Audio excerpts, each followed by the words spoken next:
welcome to femininiTV.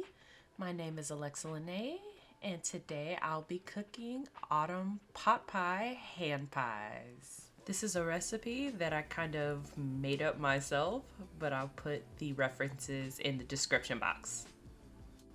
First, we're going to go ahead and knock the ice off of our frozen vegetables. So I'm just putting them in a pot, and I turned the burner on to medium. And I'm just stirring the vegetables to let them kind of quote unquote thaw evenly.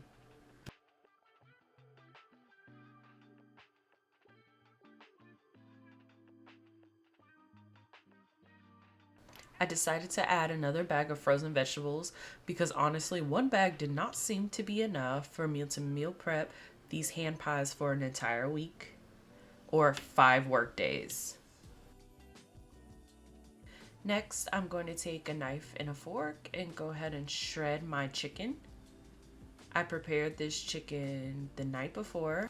I just boiled some chicken thighs for about 45 minutes to an hour and seasoned it up real good.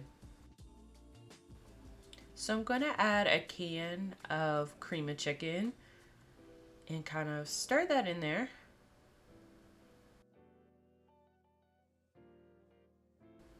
And we're just going to pour in the vegetables.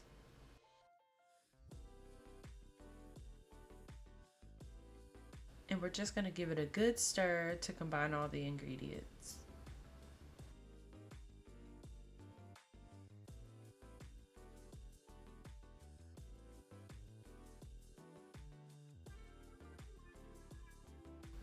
Okay, so I tend to season things until the ancestors tell me to stop. So I am dumping garlic powder in here. And then Italian seasoning. I think this will pair well with the herbs de Provence that I put in the chicken.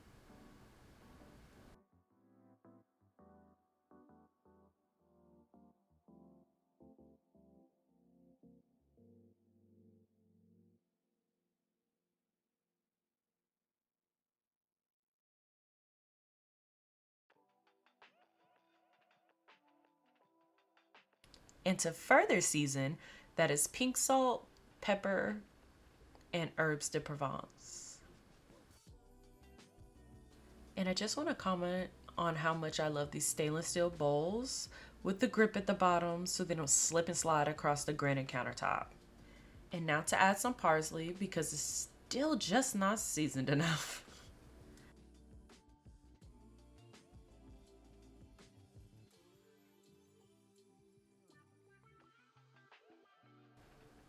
I felt like my mixture was a little dry, so I'm adding another can of cream of chicken. Mind you, this is gonna make so much filling that I had to do a separate pot pie and a deep dish for my family. I'm using crescent rolls for the crust. As you can see here, I cannot find the pull tab.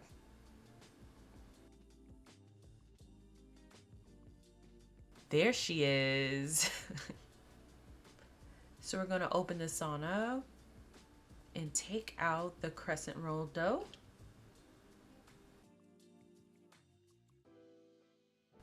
Unroll it, if we can figure that out. And I just would like everyone to notice when I'm unrolling this dough how it's kind of sticking together. Yeah, keep that in mind.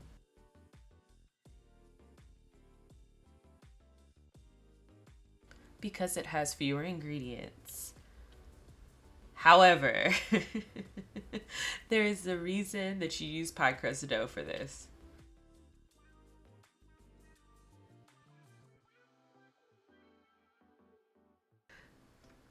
So quickly I realized that this mat was just going to slip and slide water ride while I try to use the rolling pin. So I'm taking wet paper towels to put that underneath the mat to hopefully stabilize it. As you see, that's still not working quite well. So I figured that I would kind of wiggle around with the rolling pin to try and get this dough more flat so I can use the pie molds on it. And then when I get sick of the rolling pin, I use the heel of my hand.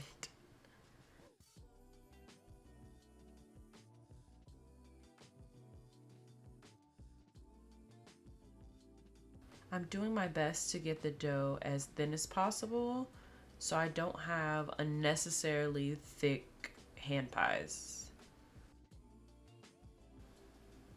So now we're going to take our pie molds and learn how to use them, because before today I have not used these. So that was the wrong side. There's a blunt side and there's a slightly sharper side. And the sharper side is used to cut the pattern or the shape in the dough. Now I am struggling to get this shape. That is because this is not pie crust dough, okay? And this dough is gooier, pullier, however you want to describe it. It's pretty sticky. But I'm gonna do my best to get this acorn shape in this dough.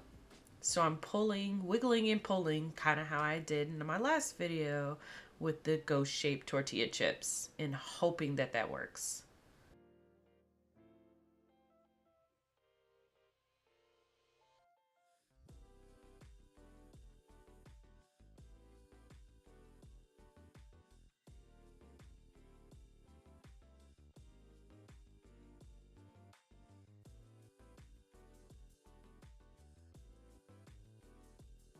This is 100% not what it's supposed to look like.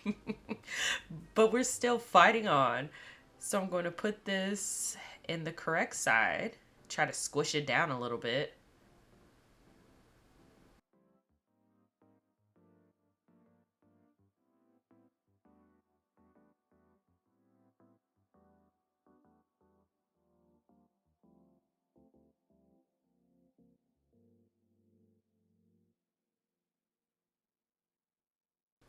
And then I'm going to load the other one in there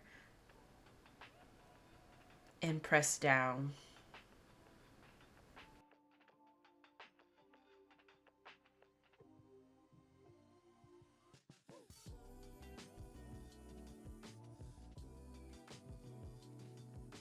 So now I'm going to put the filling in there. Now, the idea behind this was to have more filling than dough.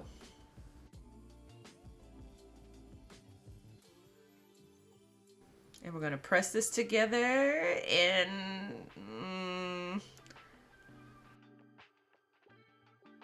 it oozed out in the most disgusting way possible. And then you see I'm struggling to get the dough out of the pie mold. This is the face of a woman who is going to get on YouTube and look up how to use pie molds, because I am not doing well. Okay, but we're still gonna try to save this little acorn pie. So I'm just gonna finesse the top layer out, try to squish the sides down, and peel it from the bottom. Okay, second attempt. This is after I watched that YouTube video, and I am determined to make this work because this is an idea that lives in my brain rent-free, and I want to eat this for lunch. So I'm just gonna make sure that the dough is thinner this time. So we're gonna use a little extra elbow grease.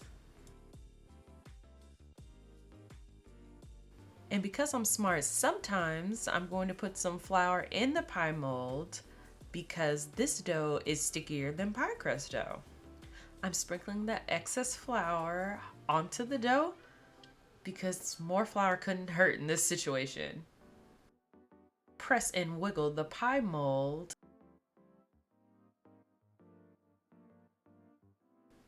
And voila, it looks like an apple, ladies and gentlemen.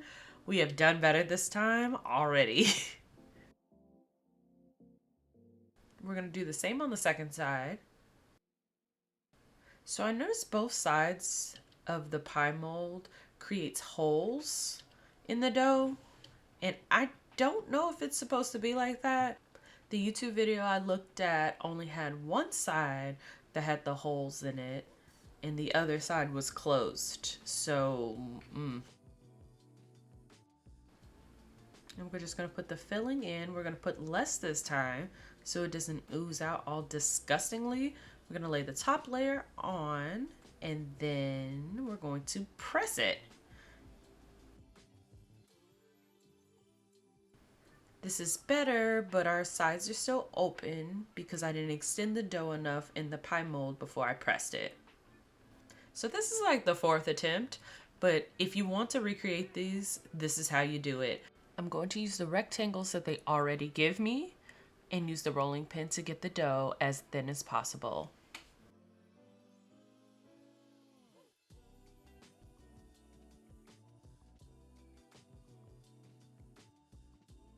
While I'm rolling, I'm touching up where the little perforation was. Then I'm taking the apple pie mold, I'm pressing and wiggling, and pressing and wiggling. Now you can see how much thinner these pieces are than my first pieces, and it extends all the way to the crinkled ridges of the pie mold. This is what's going to help the pie close up when I press the pie mold closed. I'm filling in the holes on one side just because, like I said before, the YouTube video I watched did not have holes on both sides of the hand pies.